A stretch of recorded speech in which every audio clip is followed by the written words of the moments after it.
विदुर नीति तीसरा अध्याय भाग 1। धृतराष्ट्र ने कहा, महाबुद्धे, तुम पुनः धर्म और अर्थ से युक्त बातें कहो। इन्हें सुनकर मुझे तृप्ति नहीं होती। इस विषय में तुम अद्भुत भाषण कर रहे हो।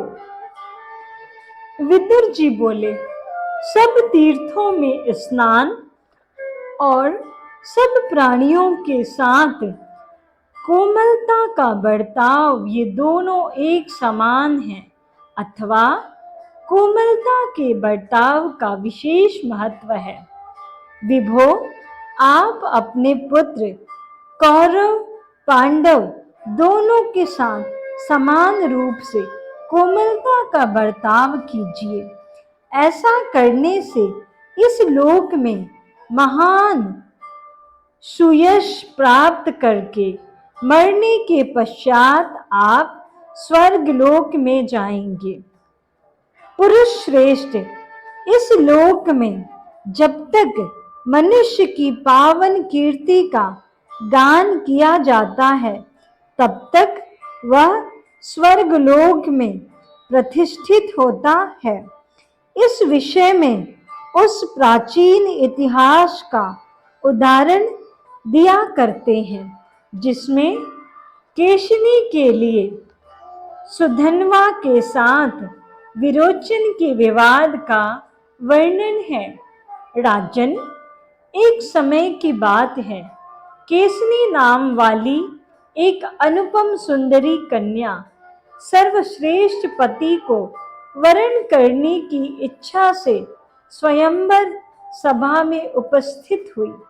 उस समय दैत्य कुमार विरोचन उसे प्राप्त करने की इच्छा से वहां आए। तब केशिनी ने वहां दैत्यराज से इस प्रकार बातचीत की। केशिनी बोली, विरोचन, ब्राह्मण श्रेष्ठ होते हैं या दैत्य?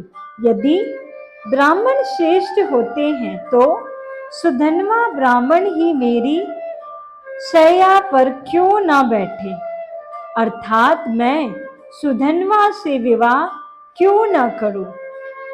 विरोचन ने कहा, केशिनी, हम प्रजापति की श्रेष्ठ संतानें हैं, अतः सबसे उत्तम है यह सारा संसार हम लोगों का ही है। हमारे सामने देवता क्या हैं और ब्राह्मण कौन चीज है? केशिनी बोली, विरोचन, इसी जगह हम दोनों प्रतीक्षा करें। कल प्रातः काल सुधन्वा यहाँ आवेगा, फिर मैं तुम दोनों को एकत्र उपस्थित देखूंगी। विरोचन बोला, कल्याणी, तुम जैसा कहती हो वही करूंगा। भीरु, प्रातः काल तुम मुझे और सुधन्वा को एक साथ उपस्थित देखोगी। विदुर जी कहते हैं, राजाओं में श्रेष्ठ धृतराष्ट्र। उसके बाद जब रात बीती और सूर्य मंडल का उदय हुआ, उस समय सुधन्वा उस स्थान पर आया जहां विरोचन केशिनी के साथ उपस्थित था। भरत श्रेष्ठ, सुधन्वा प्रहलाद कुमार विरोचन और केशिनी के पास आया। ब्राह्मणों को आया देख केशिनी उठ खड़ी हुई और उसने उसे आसन पाद और अर्घ्य निवेदन किया। सुधन्वा बोला, प्रहलाद नंदन, मैं तुम्हारे इस सुवर्ण में सुंदर सिंहासन को केवल छू लेता हूँ, तुम्हारे साथ इस पर बैठ नहीं सकता, क्योंकि ऐसा होने से हम दोनों एक समान हो जाएंगे।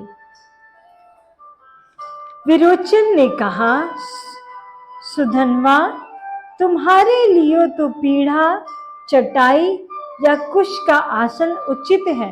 तुम मेरे साथ बराबर के आसन पर बैठने योग्य हो ही नहीं। सुधन्वा ने कहा, पिता और पुत्र एक साथ एक आसन पर बैठ सकते हैं। दो ब्राह्मण, दो क्षत्रिय, दो वृद्ध, दो वैश्य और दो शूद्र भी एक साथ बैठ सकते हैं, किंतु दूसरे कोई दो व्यक्ति परस्पर एक साथ नहीं बैठ सकते। तुम्हारे पिता प्रहलाद नीचे बैठकर ही मेरी सेवा किया करते हैं। तुम अभी बालक हो, घर में सुख से पले हो, अतः तुम्हें इन बातों का कुछ भी ज्ञान नहीं है। विरोचन बोला, सुधन्वा, हम असुरों के पास जो कुछ भी सोना, गौ, घोड़ा आदि धन है, उसकी मैं बाजी लगाता हूँ। हम तुम दोनों चलकर जो इस विषय के जानकार हों, उनसे पूछें कि हम दोनों में कौन श्रेष्ठ है।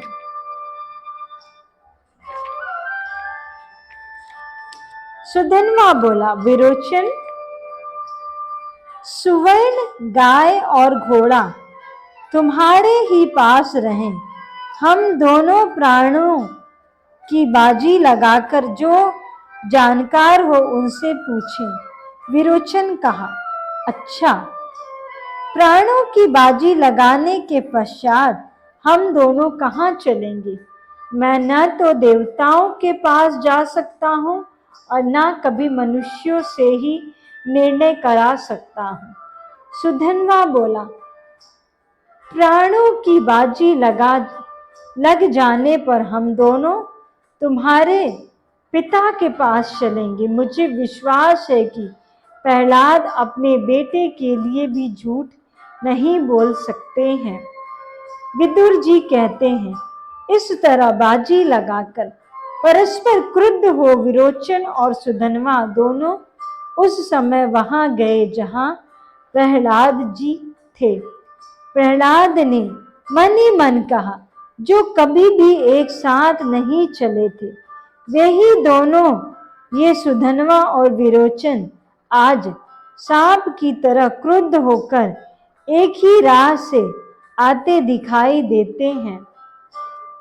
फिर विरोचन से कहा, विरोचन, मैं तुमसे पूछता हूँ, क्या सुधन्वा के साथ तुम्हारी मित्रता हो गई है?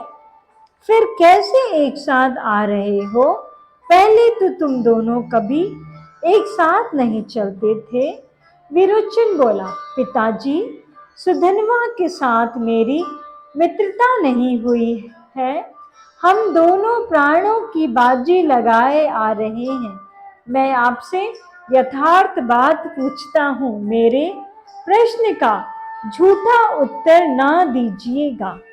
प्रहलाद ने कहा, सेवको, सुधन्वा के लिए जल और मधुर पर्क लाओ। फिर सुधन्वा से कहा, ब्राह्मण, तुम मेरे पूजनीय अतिथि हो। मैंने तुम्हारे लिए सफेद गौ खूब मोटी ताजी कर रखी है। सुधन्वा बोला, प्रहलाद, जल और मधुपर्क तो मुझे मार्ग में ही मिल गया है। तुम तो जो मैं पूछ रहा हूँ उस प्रश्न का ठीक ठीक उत्तर दो। क्या ब्राह्मण श्रेष्ठ है अथवा विरोचन?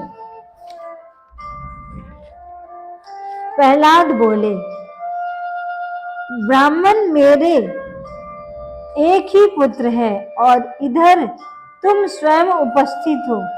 भला तुम दोनों के विवाद में मेरे जैसा मनुष्य कैसे निर्णय दे सकता है? सुधन्वा बोला, मतिमन, तुम्हारे पास गौ तथा दूसरा जो कुछ भी प्रिय धन हो, वह सब अपने ओर से पुत्र विरोचन को दे दो, परंतु हम दोनों के विवाद में तो तुम्हें ठीक ठीक उत्तर देना ही चाहिए। प्रहलाद ने कहा, सुधन्वा, अब मैं तुमसे यह बात पूछता हूँ, जो सत्य न बोले अथवा असत्य निर्णय करे, ऐसे दुष्ट वक्ता की क्या स्थिति होती है? सुधन्वा बोला, सौत वाली स्त्री, जुए में हारे हुए जुआरी और भार ढोने से व्यथित शरीर वाले मनुष्य की रात में जो स्थिति होती है, वही स्थिति उल्टा न्याय देने वाले व्यक्ति की भी होती है। जो झूठा निर्णय देता है, वह राजा नरक में कैद होकर बाहरी दरवाजे पर भूख का कष्ट उठाता हुआ बहुत से शत्रुओं को देखता है। पशुओं के लिए झूठ बोलने से 5 पीढ़ियों को, गौ के लिए झूठ बोलने पर 10 पीढ़ियों को, घोड़े के लिए सत्य भाषण करने पर 100 पीढ़ियों को और मनुष्य के लिए झूठ बोलने पर 1000 पीढ़ियों को मनुष्य नरक में ढकेलता है। ओम शांति।